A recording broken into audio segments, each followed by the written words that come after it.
दोस्तों, एड पे कमीशन को लेकर सबसे बड़ी चर्चा सिर्फ फिटमेंट फैक्टर या बेसिक पे की नहीं है, बल्कि अलाउंस की है। सेवंथ पे कमीशन की तरह क्या इस बार भी कई भत्ते इतिहास बन जाएंगे? आखिर किन अलाउंस पर खतरे की घंटी बज रही है और इसका असर कर्मचारी और पेंशनर्स पर क्या पड़ेगा? आज इस वीडियो में हम चर्चा करेंगे। सेवंथ पे कमीशन के समय कुल 196 भत्तों की समीक्षा की गई थी। इसमें से 52 भत्ते पूरी तरह से खत्म कर दिए गए थे। 36 भत्तों को मर्ज कर दिया गया था, यानी दूसरे अलाउंस में मिला दिया गया था, और कई भत्तों के नाम और स्ट्रक्चर को बदल दिया गया था। उदाहरण के तौर पर मिलते जुलते नेचर वाले अलाउंस को मर्ज कर दिया गया था और कई पुराने अलाउंस जैसे टाइपिंग या कलरिकल अलाउंस को अप्रासंगिक मानकर हटा दिया गया था। सरकार ने तब साफ कहा था कि सैलरी स्ट्रक्चर रैशनल और सिंपल होना चाहिए, ना कि उलझा हुआ।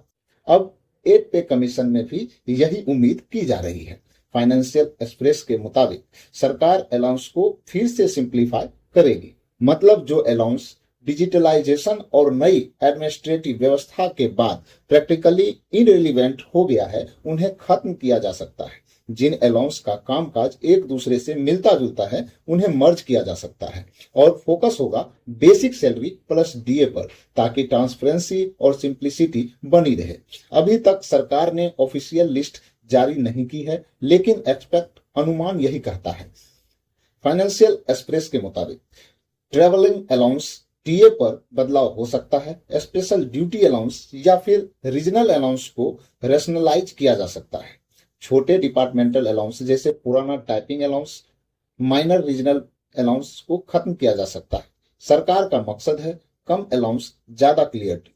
अब सवाल आता है कि क्या इससे कर्मचारी की इनकम घट जाएगी? तो इसका जवाब है नहीं। सरकार आमतौर पर अलाउंस कम करके बेसिक पे और डीए को बढ़ा देती है, और इसका सबसे बड़ा फायदा पेंशनर्स को होता है, क्योंकि पेंशन अलाउंस पर नहीं बल्कि बेसिक पे और डीए पर कैलकुलेट होती है। इसलिए सिंप्लीफिकेशन में एम्प्लॉयज को नुकसान नहीं होता है, बल्कि लॉन्ग टर्म में फायदा होता है।